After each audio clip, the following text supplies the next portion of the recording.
Okay, let's unpack this intriguing piece of tech. Foldable smartphones.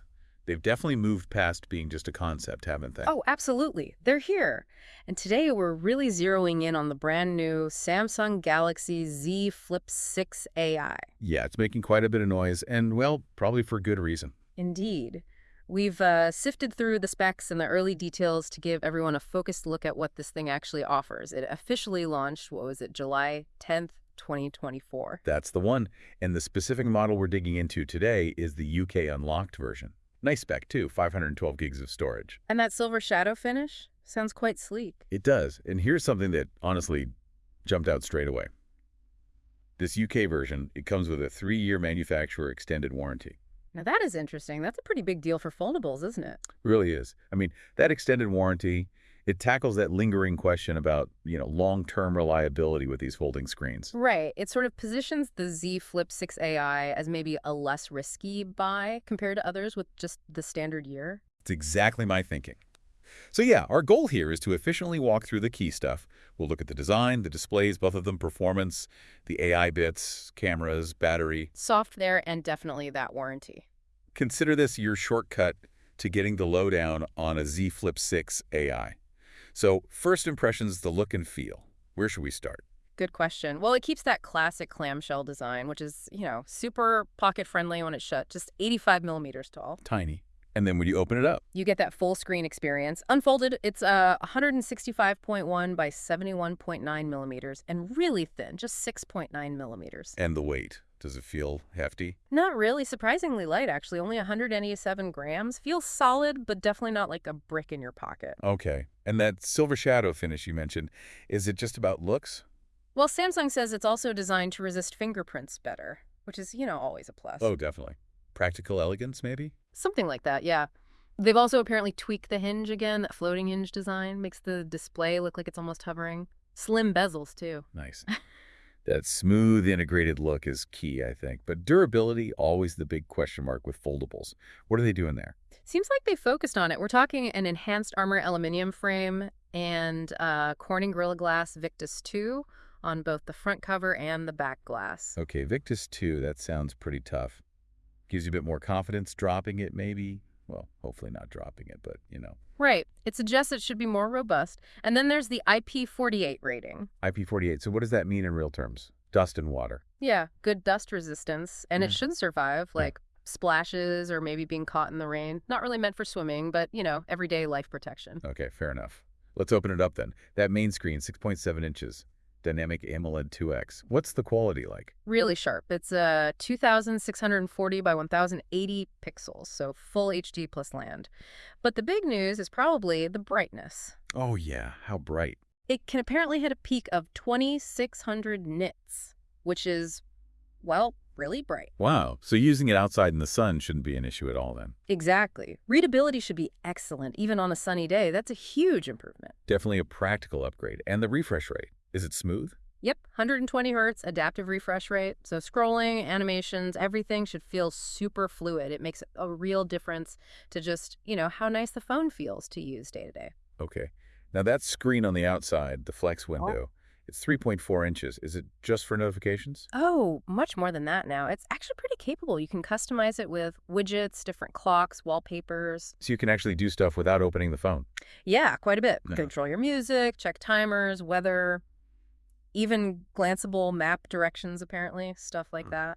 That does sound useful. Yeah, Saves you flipping it open for every little thing. exactly. Mm. More efficient. And then there's flex mode, too. Yes, flex mode, where you can kind of half open it. Right. And apps can adapt to that folded state, so you can prop the phone up for hands-free video calls, for example. Or taking selfies, using the main cameras. Precisely. You use the better rear cameras, and the cover screen acts as your viewfinder. Pretty neat for getting higher quality selfies or group shots, or like watching a video while it sits on the table. I can see the appeal there. Okay, let's shift gears.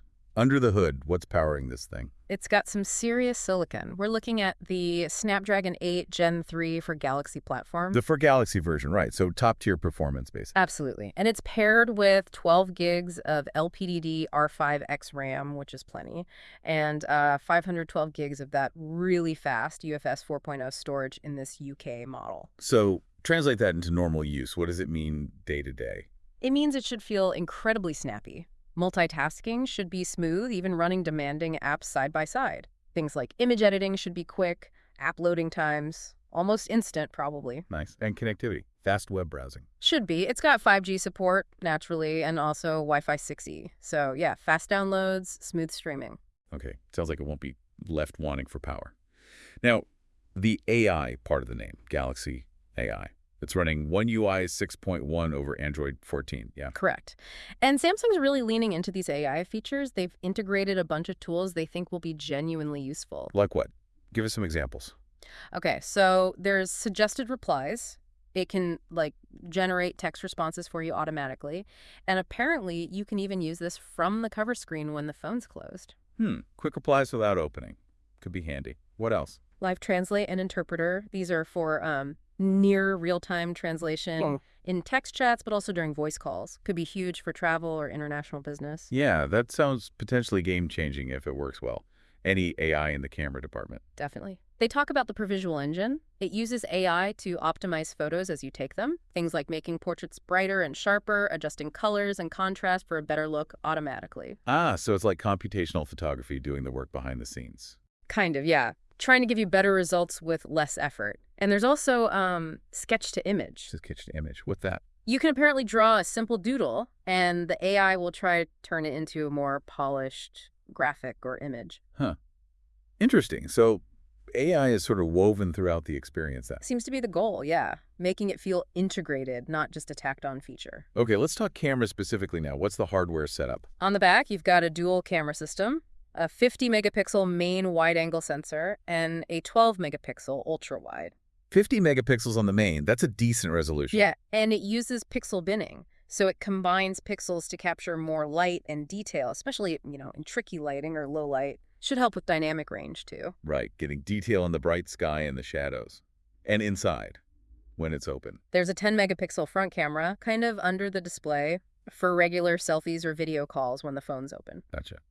And how does that ProVisual Engine AI interact with these cameras? It works in real time. So as you're pointing the camera, it's analyzing the scene and making those subtle tweaks to saturation, contrast, sharpness, trying to make the final photo look more lifelike, more instantly shareable. And that FlexCam feature we touched on, using the rear cameras for selfies. Exactly. Because you can fold the phone and prop it up, you can use those better 50MP and 12MP rear cameras for selfies or group photos, hands-free, and you see yourself on the cover display to frame it. That is a smart use of the form factor. Any other notable camera features? Zoom, night mode. There's auto zoom, which tries to keep subjects framed well during video recording. And yes, nightography modes for improving brightness and detail in low light shots using both rear lenses. So, overall camera verdict, top of the league or just very good? I'd say probably very capable for most people, great for social media, everyday snaps, maybe not dethroning the absolute best camera phones on the market in every single test, but definitely strong, especially with the flexibility the form factor offers. Okay, makes sense. Now, crucial question, battery life. How big is the battery? It's a 4,000 mAh battery. It's actually a dual cell design. Samsung's official figures quote things like up to 23 hours of video playback or 68 hours of music. Right, the lab figures. Yeah. Always optimistic. What about real-world day-to-day use? Yeah, realistically, for typical mixed usage, so browsing, messaging, some photos, maybe a bit of light gaming, you should generally expect it to last from morning till evening. So a full day for most. For most, yeah. But if you're a really heavy user, lots of screen time, gaming, navigation, you might find yourself needing to top it up by late evening. It's decent, but maybe not class-leading endurance. Okay, standard foldable territory perhaps. And charging, how fast does it juice up? It supports up to 25-watt super fast wired charging and also 15-watt fast wireless charging. 25 watts wire, that's not the fastest out there, is it? No, it's not. Some phones are pushing way past that now. But it's consistent with Samsung's other foldables and what they offer on, say, the base S-series phones. So adequate, but not blazing fast. Pretty much. Plus, you do get the convenience of wireless charging and also reverse wireless charging. Power share. Yeah. So you can charge your earbuds off the back of the phone. Exactly. Pop your Galaxy Buds or maybe your watch on the back to give them a little boost. Handy in a pinch. Okay, cool. Mm-hmm. Let's quickly touch on software again. One UI 6.1 on Android 14. Clean interface. Security. Yeah, One UI is generally well regarded. pretty clean, lots of customization options. And Samsung Knox is built in for security, plus secure folder for locking away private stuff. Security seems robust. And updates. That's a big one these days. How long will Samsung support it? This is a major selling point, actually. Samsung's promising up to 7 years of software updates for its flagship foldables now. 7 years. Wow. Huh. Does that include major Android versions? Yep. The commitment is generally around 4 major Android OS upgrades, plus 7 years of security patches. That's really excellent long-term support. That's a lot of value. That's huge. Really extends the useful life of the phone. Any other software perks? Well, ongoing improvements, probably more widgets for that cover screen over time, deeper AI integrations as they develop them, enhanced privacy controls.